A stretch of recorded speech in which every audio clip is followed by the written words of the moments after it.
Hari ini menandakan 1 tahun genosida Israel di Gaza yang membuat lebih dari 40.000 warga tewas dan 96.000 lainnya terluka. Lalu bagaimana kondisi terkini saat ini di Gaza? Sudah terhubung bersama dengan relawan Mercy Fikri Rofiul Haq yang saat ini berada di Gaza Utara. Selamat siang waktu Gaza, Mas Fikri. Ya, selamat siang waktu Gaza, Mbak Nafri. Baik, Mas Fikri ini sudah berada di Gaza sejak tahun 2020 dan informasi terbaru ayah yang juga merupakan relawan Mercy ini akhirnya juga pergi ke Gaza kembali di bulan Maret tahun 2024 lalu. Yang ingin kami tanyakan, informasi yang terkini Mas, apakah kemudian serangan masih terus masif terjadi di sana? Ya, baik. Terima kasih. Memang kondisi di Jalur Gaza masih cukup memanas ya, karena memang pihak Israel masih terus melakukan serangan demi serangan ke berbagai wilayah yang ada di Jalur Gaza. Menurut Kementerian Kesehatan Palestina, Israel melakukan pengeboman intens di Jalur Gaza sehingga mengakibatkan 45 warga meninggal dan juga 256 lainnya mengalami luka-luka.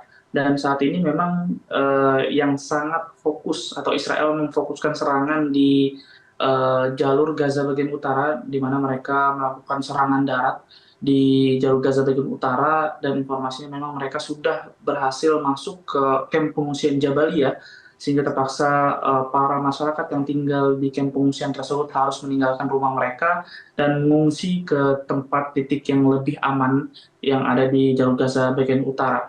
Dan operasi ini sebenarnya sudah dilakukan oleh pihak Israel sejak Sabtu sore, tanggal 5 Oktober lalu, di mana bom demi bom dari pesawat jet tempur Israel melakukan pengeboman di Gaza Utara, terutama di wilayah kota Beit Lahia yang memang berdekatan sekali dengan Rumah Sakit Indonesia. Dan setelah itu artileri berat milik Israel juga terus melakukan serangan demi serangan, baik siang maupun malam hari.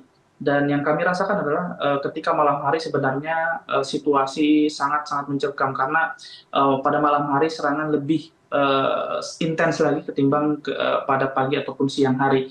Akibat serangan-serangan tersebut, setidaknya 17 korban meninggal, dan sampai saat ini, sampai detik ini pun masih terus Baik. bertambah kalau kita lihat dari para jurnalis lokal yang meliput di lokasi-lokasi yang ada di Gaza. Baik, Mas Fikri menyatakan bahwa serangan ini lebih masif terjadi pada malam hari. Bisa digambarkan kepada kami di sini intensitas waktunya. Artinya serangan itu bisa terdengar berapa kali kalau disebutkan misalnya dalam 5 menit, 10 menit itu berapa kemudian serangan yang bisa terdengar? Ya, memang serangan ini tidak sebegitu intens ketika pada awal Oktober tahun lalu, Baik. artinya pada awal peperangan itu terjadi. Namun kalau boleh saya gambarkan pada 3 hari kebelakang ini, memang serangan begitu intens. Kalau bisa dihitung mungkin dalam waktu kurang 5 menit, mungkin 5 sampai 10 kali serangan yang kita dengar, baik rentetan-rentetan senjata maupun bom dari pesawat jet tempur maupun dari artileri berat itu atau tank-tank baja mereka yang melakukan serangan ke kamp-kamp pengungsian yang ada di jalur Gaza bagian utara. Baik, terakhir Mas Fikri tadi menyebutkan bahwa Israel ini makin menyerang begitu ya, berfokus pada area Gaza Utara. Tempat saat ini Mas Fikri berada, informasi yang kami dapatkan akan ada juga upaya evakuasi kemana dan apa kemudian arahan pastinya untuk melakukan evakuasi tersebut? Ya, baik. Untuk saya sendiri memang berhasil menembus ke jalur Gaza bagian utara itu pada 1 bulan lalu. Kami memang tidak mudah tentunya untuk berkomunikasi dengan WHO maupun dari pihak Israel untuk kembali ke jalur Gaza bagian utara, yang kita tahu bahwa antara jalur Gaza utara dan juga jalur Gaza selatan itu ada apa namanya, pos militer Israel yang penjagaannya begitu ketat, sehingga kita harus memiliki kantong izin yang cukup untuk menembus ke jalur Gaza bagian utara. Dan pada hari ini insya Allah kami relawan Mercy akan melakukan evakuasi dari Gaza Utara menuju Gaza Selatan, berhubung Israel pada Minggu pagi mereka menebar selebaran perintah evakuasi yang berlaku terhadap seluruh masyarakat yang ada di Gaza Utara menuju ke jalur Gaza bagian selatan. Dan insya Allah kami akan mengikuti evakuasi ini dengan rombongan WHO ataupun rombongan PBB. Dan sebenarnya kalau untuk masyarakat sendiri, seperti yang saya sampaikan bahwa mereka juga beberapa warga sudah melakukan evakuasi. Namun evakuasi di sini adalah mereka mengevakuasi atau mengamankan diri dari titik rawan serangan, ya, di titik-titik merah gitu. Mereka mengevakuasi ke titik-titik yang mungkin lebih aman atau jauh lebih aman, walaupun sebenarnya tidak ada tempat aman di jalur Gaza karena kita tahu bahwa sekolahan, fasilitas kesehatan, dan seluruh fasilitas atau gedung-gedung yang ada di jalur Gaza menjadi target sasaran Israel. Dan beberapa warga sebenarnya mereka lebih memilih untuk bertahan di jalur Gaza Utara, mengingat ketika mereka melakukan evakuasi ke selatan, mereka pun sebenarnya tidak memiliki rumah, tidak memiliki tempat untuk beristirahat. Tambah lagi memang lebih 1,9 juta warga sudah melakukan evakuasi dari utara ke selatan, sehingga di Gaza Selatan ataupun di Gaza Tengah ini sudah padat sekali dengan penduduk. Hampir tidak ada lokasi yang memang yang bisa ditempatkan oleh masyarakat itu sendiri. Baik, kita akan update terus nanti bagaimana kondisi terkini di sana. Yang pasti terima kasih banyak atas informasi yang Anda sampaikan. Fikri Rofiul Haq yang merupakan relawan Mercy, selamat kembali bertugas. Sampaikan salam kami untuk tim Mercy yang ada di sana. Semoga selalu aman. Baik, ada 26 orang tewas dan 93 lainnya terluka setelah serangan udara Israel menghancurkan sebuah masjid dan sekolah yang menampung pengungsi pada Minggu 6 Oktober. Korban-korban serangan udara Israel pada Minggu tiba di Rumah Sakit Gamal Atwan di Jabalia, Gaza Utara. Kantor media pemerintah Gaza yang dikelola Hamas mengatakan serangan Israel menghantam sebuah masjid dan sebuah sekolah yang menampung para pengungsi. Sedikitnya 26 orang tewas dan 93 lainnya terluka. Pejabat Palestina dan PBB mengatakan tidak ada lagi tempat yang aman di jalur Gaza. Bahkan zona kemanusiaan pun beberapa kali dihajar rudal Israel. Militer Israel mengatakan target serangan mereka adalah militan Hamas yang diduga beroperasi di dalam sekolah Ibn Rushd dan Masjid Syuhada Al-Aqsa di Deir al-Balah di Gaza Tengah. Tetapi Hamas membantah tuduhan Israel tersebut. Serangan terhadap masjid dan sekolah itu terjadi tepat 1 tahun sejak militer Israel mengebom jalur Gaza. Saat ini, Israel memperluas serangannya ke wilayah Lebanon. Ya, kondisi di Gaza telah berlangsung selama 1 tahun dan agresi brutal juga terus dilakukan, di mana hari ini memang menandakan tepat 1 tahun serangan Israel ke Gaza. Dari data Kementerian Kesehatan Gaza ada lebih dari 40.000 warga tewas, sementara 96.000 lainnya terluka dan banyak pula yang tidak memiliki tempat tinggal. Dunia tentu sudah mengecam dan mendesak adanya gencatan senjata bisa dilakukan, namun serangan tetap terjadi. Kita akan langsung bahas bersama dengan pengamat Timur Tengah, Hasibullah Satrawi. Selamat sore, Bapak. Selamat sore, Mbak. Baik, tadi kita sudah dengar bersama ya Pak ya, bagaimana kemudian kondisi terkini disampaikan relawan dari Mercy bahwa serangan masih terus terjadi, bahkan pada malam hari seperti biasa intensitasnya juga meningkat.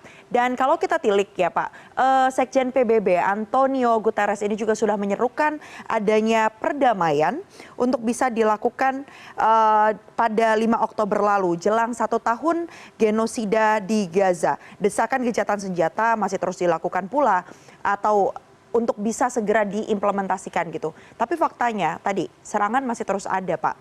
Apa kemudian sorotan Anda atau catatan Anda melihat kondisi seperti ini sudah 1 tahun? Ya, terima kasih Mbak. Saya justru melihat perkembangan yang terjadi dari sisi sebaliknya.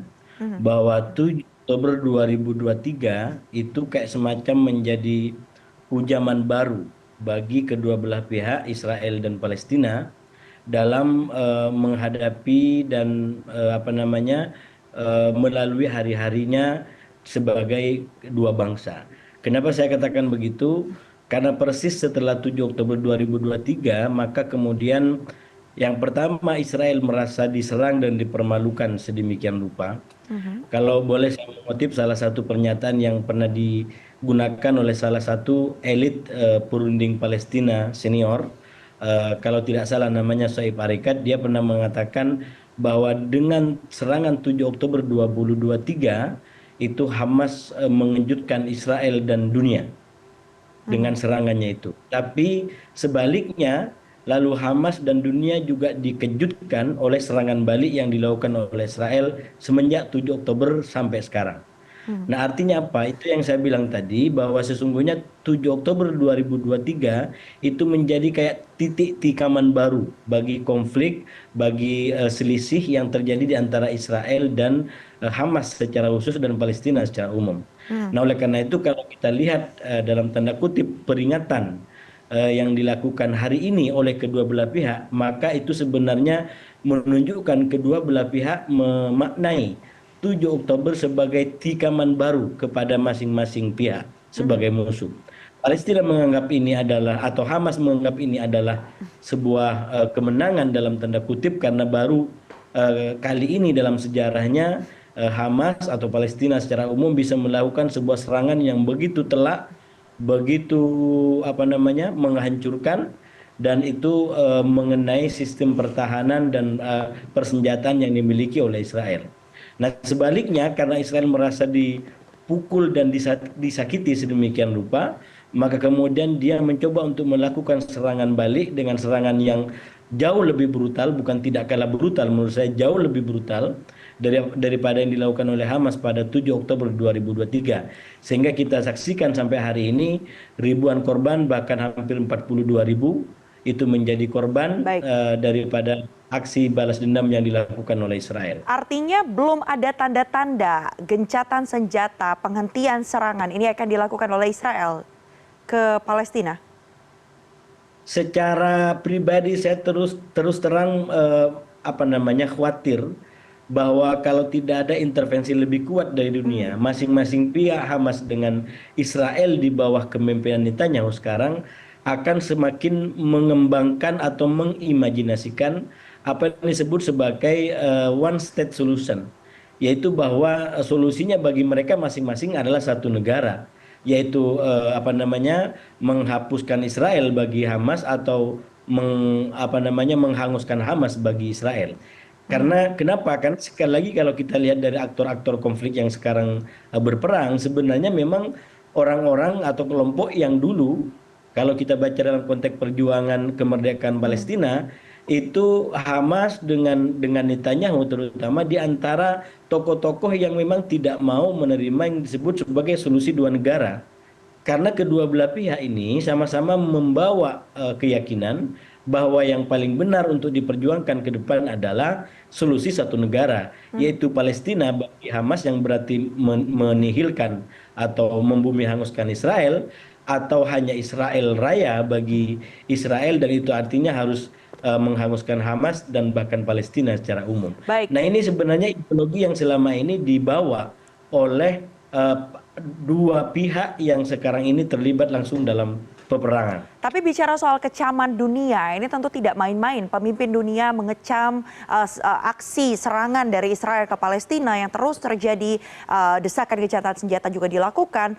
Namun faktanya belum dilakukan pula gitu. Kalau tadi Anda menyebut harus ada tokoh kunci yang berperan di sini. Apakah itu artinya Dewan Keamanan PBB harus mengambil perannya begitu?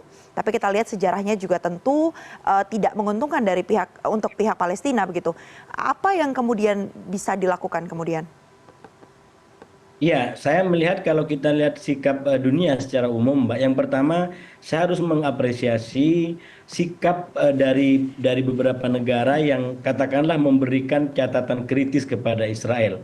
Saya selalu menyampaikan, saya berupaya untuk tidak memihak satu pihak dengan pihak yang lain, kecuali pada nilai-nilai yang selama ini saya yakini kebenarannya tentang persaudaraan, tentang perdamaian, termasuk dua bangsa yang berdampingan di antara Israel dengan Palestina.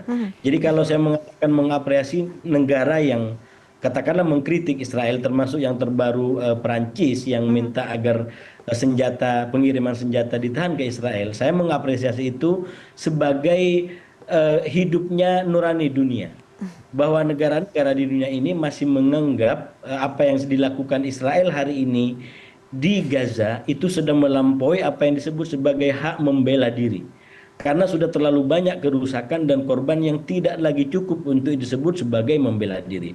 Nah, oleh karena itu berbagai macam instrumen atau petunjuk itu menunjukkan bahwa nurani dunia masih bekerja secara sehat karena bisa melihat mana yang baik, mana yang buruk, dan itu secara statistik minimal bisa kita buktikan dengan suara Majelis Umum PBB di dalam voting-voting yang dilakukan yang selalu memberikan dukungan lebih banyak kepada Palestina. upaya perdamaian ataupun kecaman yang diberikan kepada Israel.